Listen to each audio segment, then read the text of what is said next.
आज तो हमारा आँख खोल देला बबुआ।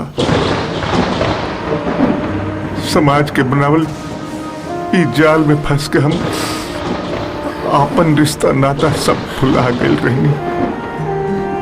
ये सब प्यार का सच्चा एहसास भुला गए रहनी। आज हम भगवान से ही प्रार्थना करब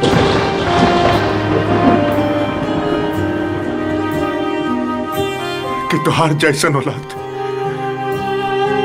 भगवान सब के थे।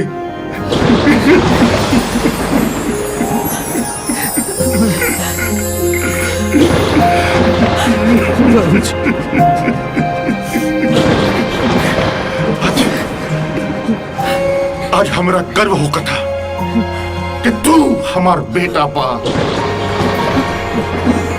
अरे समाज की घटिया सोच के बावजूद भी